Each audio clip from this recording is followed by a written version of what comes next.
visi dan misi itu banyak dari FR SKB CPNS pada hari kemarin tanggal 1 itu yang menyatakan bahwa ini keluar. Jadi sebaiknya kalian hafal dari kelima ini.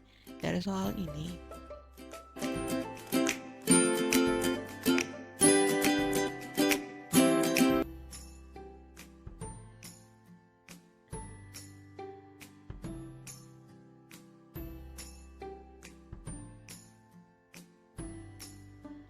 halo guys, assalamualaikum warahmatullahi wabarakatuh. Balik lagi sama Media Belajar Indonesia. Kali ini kita bakal bahas soal SKB CPNS lagi di bidang tenaga kesehatan, yaitu untuk umum. Ini merupakan part 3. Part 1, part 2 nya udah saya upload, linknya ada di bawah deskripsi. Lanjutin, kemarin udah sampai soal 25, sekarang dimulai dari soal 26. Penanggung jawab posyandu adalah A. Kepala Desa, B. Ketua RT, C. Tim penggerak PKK, D. Petugas KB Kes atau Puskesmas, E. Camat penanggung jawab. Ya. Jadi pengelola posyandu itu penanggung jawab umumnya adalah kepala desa atau lurah. Penanggung jawab operasionalnya adalah tokoh masyarakat, sedangkan ketua pelaksananya adalah ketua tim penggerak PKK. Sekretarisnya adalah ketuspokja 4 kelurahan atau desa, pelaksananya adalah kader PKK dibantu petugas KB Kes atau Puskesmas. Jadi jawabannya adalah yang A, kepala desa. Kita ke soal nomor 27. Visi Kementerian Kesehatan Republik Indonesia adalah A. Menciptakan tata kelola kepemerintahan yang baik. B. Melindungi kesehatan masyarakat dengan menjamin ketersediaannya upaya kesehatan. C. Menjamin ketersediaan dan pemerataan sumber daya kesehatan. D. Meningkatkan derajat kesehatan masyarakat melalui pemberdayaan masyarakat. Atau E. Masyarakat sehat yang mandiri dan berkeadilan. Visi ya. Misinya ada 4 tentang kesehatan Republik Indonesia, tapi yang ditanya di sini adalah visi. Nah, visi yang paling bawah di sini, visi Kementerian Kesehatan Republik Indonesia itu adalah masyarakat sehat yang mandiri dan keadilan. Ingat, ini dipelajarin visi misinya. Selain visi ada misi. Misi meningkatkan derajat kesehatan masyarakat melalui pemberdayaan masyarakat termasuk swasta dan masyarakat madani. Yang kedua, melindungi kesehatan masyarakat dengan menjamin ketersediaan upaya kesehatan yang paripurna, merata, dan bermutu, dan berkeadilan. 3. Menjamin ketersediaan dan pemerataan sumber daya kesehatan. 4. Menciptakan tata kelola kepemerintahan yang baik. Yang ditanya adalah visi. Jadi jawabannya adalah yang E. Masyarakat sehat yang mandiri dan juga berkeadilan. Kita ke soal nomor 28. Tujuan pembangunan MDGs Millennium Development Goals sesuai dengan deklarasi PBB yang ditandatangani September 2000 adalah sebagai berikut, kecuali A. Meningkatkan kesehatan ibu, B. Meningkatkan kelahiran, C. Menurunkan angka kematian, D. Mencapai pendidikan dasar untuk semua, atau E. Memerangi HIV/AIDS, malaria, dan penyakit menular lainnya. Tujuannya pembangunan MDGs Deklarasi Milenium PBB yang ditandatangani pada September 2000 menyetujui agar semua negara, yang pertama, menanggulangi kemiskinan dan kelaparan, yang kedua, mencapai pendidikan dasar untuk semua, yang ketiga, mendorong kesetaraan gender dan pemberdayaan perempuan. Keempat, menurunkan angka kematian.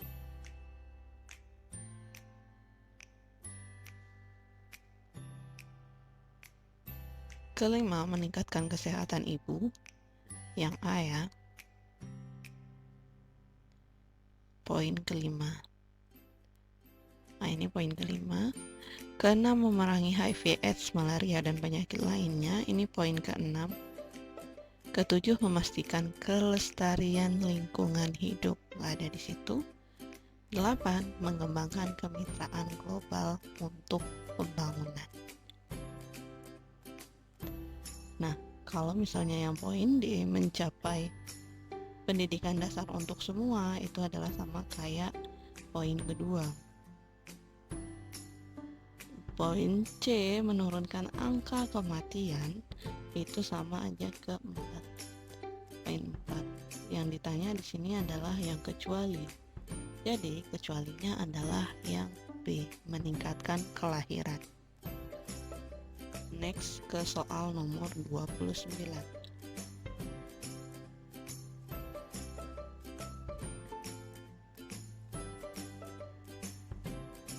Golongan obat yang termasuk antipiretik adalah A. Metadon, B. Paracetamol, C. Asamefenamat, D. Ibuprofen, atau E. Neuralgin. Antipiretik adalah obat untuk penurun panas. Yang termasuk golongan antipiretik antara lain benorilat atau kombinasi paracetamol dan ester aspirin, fentanyl. Obat ini juga termasuk analgesik narkotika, viralozon, antalgin, neuralgin, dan novalgin. Ibuprofen, metadon, paracetamol itu termasuk golongan analgesik. Jadi jawabannya adalah antipiretik ya.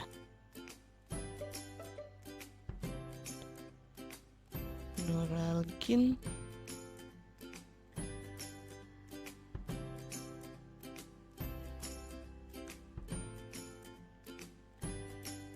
ya, jawabannya E.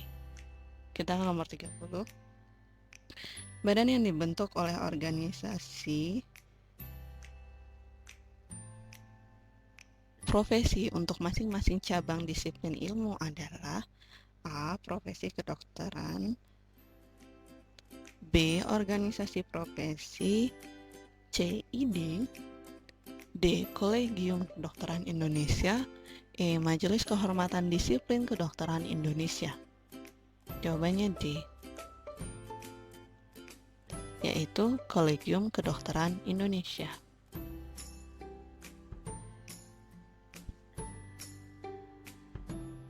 31. Konsil Kedokteran Indonesia sebagaimana pada ayat 1 Undang-Undang Nomor 29 Tahun 2004 tentang praktik kedokteran bertanggung jawab kepada siapa? A. DPR, B. MPR, C. Presiden, D. Pemerintah daerah, atau E. Ikatan Dokter Indonesia. Jadi, untuk melindungi masyarakat penerima jasa pelayanan kesehatan dan meningkatkan mutu pelayanan kesehatan dari dokter dan juga dokter gigi, dibentuk Konsil Kedokteran Indonesia yang terdiri atas Konsil Kedokteran dan Konsil Kedokteran Gigi. Konsil Kedokteran Indonesia sebagaimana pada ayat 1 Undang-Undang Nomor 29 Tahun 2004 tentang praktik kedokteran bertanggung jawab kepada Presiden. Jadi dari jawabannya yang tepat itu yang C, Presiden.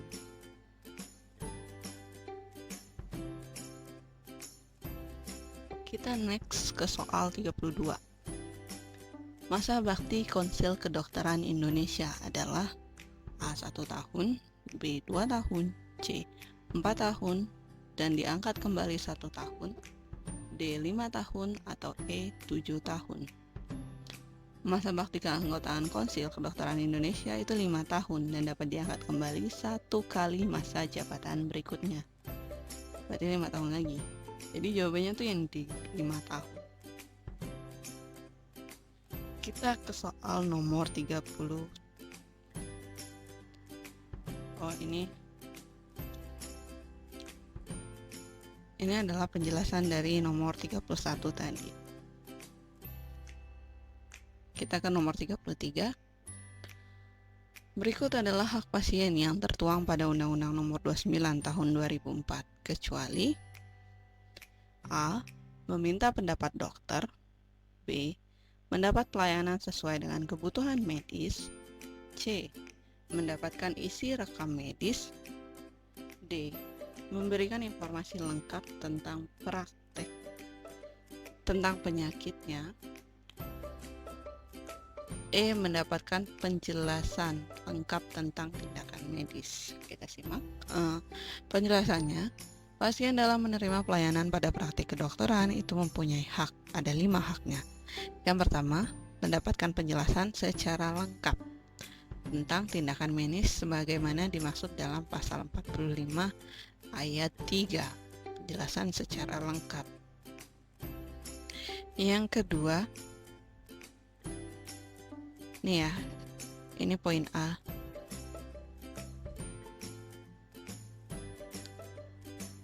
B. Meminta pendapat dokter atau dokter gigi lain. Ini ke sini. Yang A. C. Mendapatkan pelayanan sesuai dengan kebutuhan medis. Ini poin B. D. Menolak tindakan medis. Nggak ada di sini. Atau E. Mendapatkan isi rekam medis. Ini yang C. Jadi yang nggak ada adalah yang D. Kalau kecualinya berarti jawabannya yang D. Oke, kita ke soal nomor selanjutnya, nomor 34. Zat yang dapat digunakan sebagai bahan pengawet makanan adalah A. Sakarin, B. Asam benzoat, C. Tetrazin, D. Monosodium glutamate, E. Etil butirat. Jadi, bahan pengawet makanan diantaranya ada asam benzoat, asam propionat, dan natrium benzoat. Jadi dari sini aja jawabannya yang pasti ketahuan, yaitu yang B. Bagaimana dengan yang lain? Kalau sakarin, yang A itu disebut dengan pemanis buatan. Tartazin adalah zat pewarna makanan. Monosodium glutamate adalah penyedap rasa makanan. Etil butirat penambahan aroma atau aroma nanas. Jadi jawabannya B. Kita ke soal selanjutnya, soal nomor 35. Penggunaan MSG, monosodium glutamat, secara berlebihan dapat menyebabkan apa? A. Ginjal gagal menyaring darah. B. Hati tidak mampu mengekresi empedu. C. Gangguan penyerapan glukosa dalam usus halus.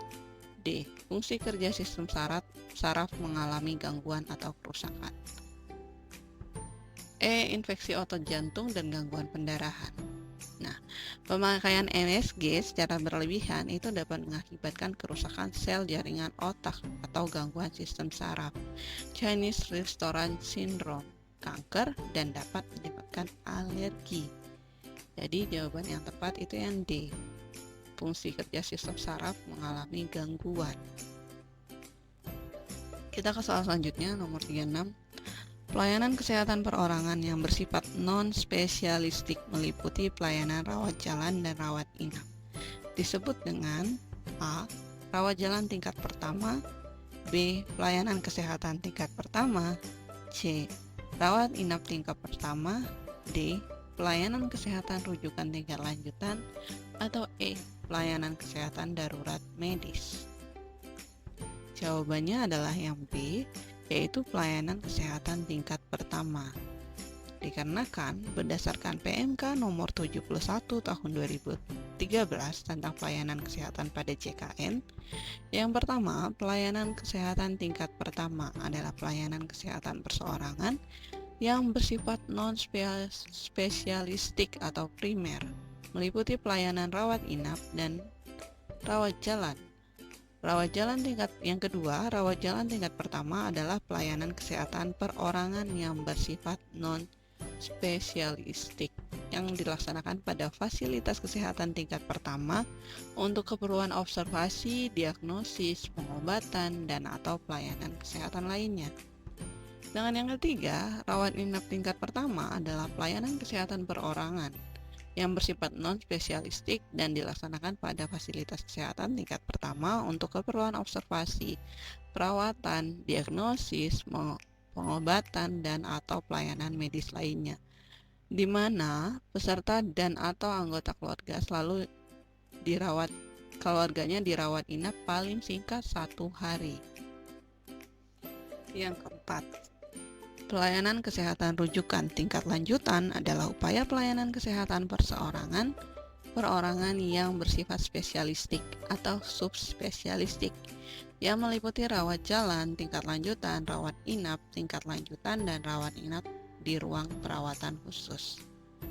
Yang terakhir, pelayanan kesehatan darurat medis itu merupakan pelayanan kesehatan yang harus diberikan secepatnya untuk mencegah kematian, keparahan, dan atau kecacatan sesuai dengan kemampuan fasilitas kesehatan.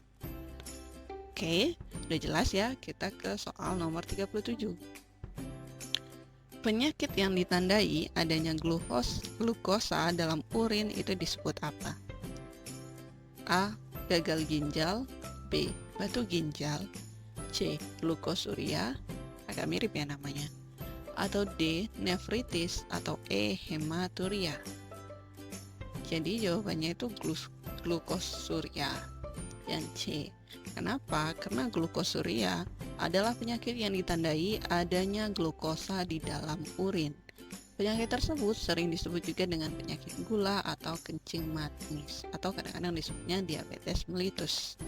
Sedangkan yang A kan gagal ginjal. Gagal ginjal itu merupakan kelainan ginjal yang tidak berfungsi sebagaimana mestinya. Yang B itu batu ginjal, terbentuk karena adanya endapan garam kalsium yang makin lama makin mengeras dan membesar. Yang D, nefritis, itu adalah peradangan pada nefron terutama glomerulus. Dan yang terakhir, hematuria adalah penyakit yang ditandai adanya sel darah merah di dalam urin. Oke, ke soal nomor 38. Seseorang dikatakan obesitas 2 jika indeks massa tubuhnya melebihi A. Lebih dari 23, B. Lebih dari 30, C. Lebih dari 18, D. Lebih dari 25, atau E. Lebih dari 40. Indeks massa tubuh kurang dari 18,5, berat badan kurang atau underweight. 18,5 sampai dengan 22,9 berat badan normal. Lebih dari 23 kelebihan berat badan. Lebih dari 23 sampai 24,9 beresiko menjadi obes. 25 sampai 29 obes 1, lebih dari 30 atau obes 2. Yang ditanya obesitas 2. Berarti yang B lebih dari 30. Oke. Kita ke soal selanjutnya nomor 39. CTM mempunyai khasiat sebagai, tahu ya CTM? A. Analgesik, B. Antibiotik, C. Vitamin, D. Antihistamin, atau E. Vaksin. CTM itu merupakan salah satu golongan obat antihistamin. Antihistamin itu sendiri adalah zat yang dapat mengurangi atau menghalangi efek histamin terhadap tubuh dengan jalan memblok reseptor atau histamin atau penghambatan saringan. Di pasaran banyak dijumpai berbagai jenis antihistamin dengan berbagai macam indikasinya. Antihistamin terutama digunakan untuk terapi simptomatik terhadap reaksi alergi atau keadaan lain yang disertai pelepasan histamin berlebih. Jadi jawabannya yang D, antihistamin. 40. Anak umur 2 bulan dengan gejala batuk pilek biasa tidak ditemukan tarikan dinding dada bagian bawah dan tidak ada napas cepat adalah gejala apa? A. ISPA,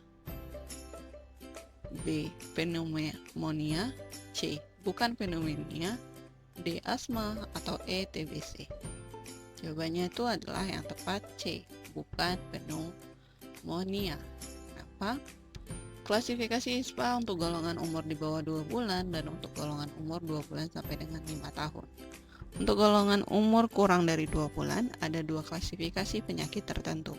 Penyakit yaitu, kalau pneumonia berat ditandai dengan batas napas cepat untuk golongan umur kurang 2 bulan, yaitu 60 kali per menit atau lebih. Kalau bukan pneumonia, itu batuk pilek biasa, bila tidak ditemukan tanda tarikan kuat dinding dada bagian bawah atau napas cepat. Nah, untuk golongan umur 2 bulan sampai 5 tahun itu ada 3 klasifikasi penyakit. Yang pertama, pneumonia berat itu bila disertai nafas sesak. Yang kedua, pneumonia bila disertai napas cepat. Batas napas cepat untuk usia 2-12 bulan adalah 50 kali per menit. Untuk usia 1-4 tahun adalah 40 kali per menit atau lebih. Sedangkan bukan pneumonia adalah batuk pilek biasa bila tidak ditemukan tarikan dinding dada bagian bawah dan tidak ada napas cepat. Ini jawabannya bukan pneumonia. Kita ke soal nomor 41. Penyakit MERS disebabkan oleh A. Bakteri, B. Virus, C. Cacing, D. Parasit, atau E. Protozoa. Jadi, penyakit MERS atau Middle Eastern Respiratory Syndrome Coronavirus adalah penyakit saluran pernapasan yang sangat berbahaya dan dapat menyebabkan kematian. Penyakit MERS ini disebabkan oleh virus dari golongan coronavirus. Ciri virus ini pada permukaan tubuhnya diselimuti mirip mahkota. Jadi jawaban yang tepat itu yang B, virus. Kita ke soal nomor 42. Ketentuan mengenai pelayanan keluarga berencana dilaksanakan sesuai dengan peraturan perundang-undangan terdapat dalam Undang-Undang Nomor 36 Tahun 2009. A. Pasal 78 ayat 1, B. Pasal 78 ayat 2, C. Pasal 78 ayat 3, D. Pasal 80 ayat 1, atau E. Pasal 80 ayat 2. Jadi, pasal 78 Undang-Undang Nomor 36 tentang Kesehatan, itu yang pertama, ayat 1, pelayanan kesehatan dalam keluarga berencana dimaksudkan untuk mengatur kehamilan bagi pasangan usia subur, untuk membentuk generasi penerus yang sehat dan cerdas, bukan ya? Nih, kalau ketentuan mengenai pelayanan keluarga berencana itu yang ayat 3. Jadi jawabannya adalah yang C. Oke, ayat 2-nya ini, ayat 3-nya adalah sama. Kita ke soal selanjutnya, nomor 43. Bahan pewarna kuning alami terdapat pada A. Aspartam, B. Daun pandan hijau ya, C. CFC, D. Kurkumin, atau E. Tartarazin. Pewarna kuning alami terdapat pada kurkumin atau sering kita kenal dengan kunyit. Kalau aspartam itu pemanis buatan, daun pandan itu warnanya hijau, VFC bukan CFC, pewarna buatan itu kuning cerah, tetrazin adalah pewarna kuning. Jadi kalau yang ditanya alami jawabannya D. Nomor 44. Peserta jaminan kesehatan adalah setiap orang, termasuk orang asing yang bekerja paling singkat berapa bulan atau berapa waktunya di Indonesia yang telah membayar iuran. A. 3 bulan, B. 6 bulan, C. 1 tahun, D. 2 tahun, atau E. 5 tahun. Jadi, dalam Perpres, Peraturan Presiden Nomor 12 Tahun 2013 tentang jaminan kesehatan, peserta adalah setiap orang, termasuk orang asing yang bekerja paling singkat 6 bulan di Indonesia yang telah membayar iuran. Jadi jawabannya adalah B, 6 bulan. Soal 45. Memberikan oralit merupakan langkah awal untuk mengobati A. batuk, B. flu, C. demam, D. diare, atau E. alergi. Oralit itu merupakan campuran garam elektrolit seperti natrium klorida atau NaCl, kalium klorida atau KCl, dan trisodium sitrat hidrat serta glukosa anhidrat. Oralit diberikan untuk mengganti cairan dan elektrolit dalam tubuh yang terbuang saat diare. Jadi jawaban yang tepat itu adalah yang D ya, diare. 46. Layanan rawat inap ruang perawatan kelas 2 ditujukan bagi kelas 2. A. Peserta PBI Jaminan Kesehatan, B. PNS golongan 3, C. Anggota TNI setara PNS golongan 3, atau anggota TNI setara PNS golongan 1, atau E. Veteran. Yang tepat, layanan rawat inap ruang perawatan kelas 2 itu ditujukan pada anggota TNI setara PNS golongan 1, atau yang D. Nih, ruang perawatan kelas 2 itu tujukan bagi yang pertama PNS dan pensiun golongan 1, golongan 2 beserta anggota keluarganya. Yang kedua, anggota TNI dan penerima pensiun TNI golongan 1, golongan ruang 1 dan golongan ruang 2 beserta anggotanya. Anggota Polri yang menerima pensiun setara dengan PNS golongan ruang 1, golongan ruang 2 beserta anggota keluarganya. 4. Pegawai pemerintah non-pegawai negeri setara dengan PNS golongan ruang 1. 5. Peserta pekerja penerima upah bulanan sampai dengan 2 kali penghasilan tidak kena pajak. Statusnya kawin dengan 1 anak. Yang keenam, peserta pekerja bukan penerima upah dan peserta bukan bekerja dengan iuran untuk memanfaatkan pelayanan di ruang perawatan kelas 2. 47. Diabetes mellitus yang memiliki ketergantungan insulin adalah ciri-ciri penderita DM, A tipe 1, B tipe 2, C tipe 3, atau D gestasional, atau E pre-diabetes. Yang benar adalah tipe 1. Kenapa? Karena diabetes mellitus atau dikenal dengan kencing manis adalah penyakit yang disebabkan oleh ketidakmampuan organ pankreas untuk memproduksi hormon insulin dalam jumlah cukup atau tubuh tidak mampu menggunakan insulin yang telah dihasilkan oleh pankreas secara efektif. Diabetes mellitus dibedakan jadi 3 jenis. Tipe 1, diabetes mellitusnya disebabkan oleh kurang produksi insulin oleh pankreas. Penderita diabetes ini tergantung dengan insulin dari luar untuk kelangsungan hidupnya. Penderita harus mendapatkan suntikan hormon insulin secara rutin dan terjadwal. Oleh karena itu, tipe 1 juga dinamakan dengan insulin dependent diabetic mellitus atau IDDM. Ada diabetes mellitus tipe 2 disebabkan oleh resistensi insulin, sedangkan diabetes gestasional adalah hiperglikemia yang pertama kali ditemukan saat kehamilan. 48. Cara efektif pencegahan penyakit MERS adalah A. Mengisolasi penderita, B. Cuci tangan sebelum dan sesudah melakukan tindakan, C. Mandi, D. Tidak makan daging, atau E. Antibiotik. Yang benar adalah yang B. Cuci tangan sebelum dan sesudah melakukan tindakan. Karena berbagai macam pencegahan terhadap MERS tadi virus ya. Yang pertama harus memperkuat imunitas tubuh. Yang kedua tutup hidung dan mulut dengan tisu ketika batuk atau bersin. Ketiga, hindari menyentuh mata, hidung, dan mulut.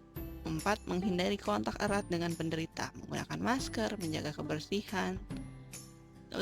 Gunakan masker dan jaga sanitasi tubuh dan lingkungan. 6. Hindarilah tempat-tempat umum dan ramai, khususnya di daerah dekat rumah sakit, internet kafe, tempat-tempat nongkrong, bioskop, dan perpustakaan. Jika kamu melakukannya, pakailah masker dan cuci tangan Anda secara bersih dan teratur.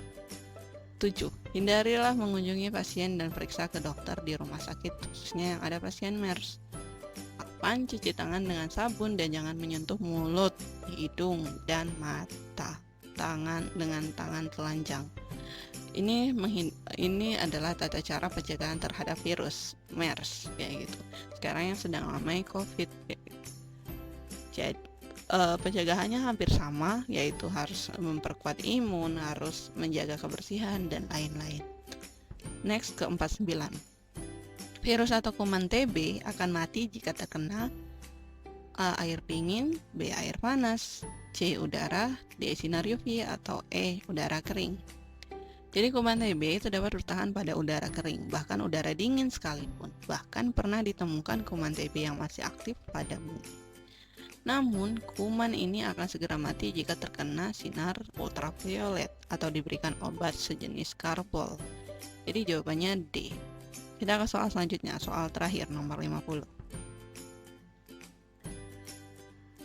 3 strategi global promosi kesehatan yang dikenalkan oleh WHO yaitu yang A. Advokasi social support dan communication, B. Advokasi health research, D. Dan education, C. Advokasi social support dan empowerment, atau D. Advokasi empowerment dan information, atau E. Advokasi communication dan empowerment. Jadi, strategi global promosi kesehatan itu diperkenalkan oleh WHO pada tahun 1984, di mana ada 3 strategi pokok untuk mewujudkan visi dan misi promosi kesehatan, yaitu advokasi atau advocacy, dukungan sosial atau social support, dan pemberdayaan masyarakat atau empowerment. Yang benar jadi jawaban ke C. Oke, sudah sekian, terima kasih, semoga bermanfaat. Wassalamualaikum warahmatullahi wabarakatuh.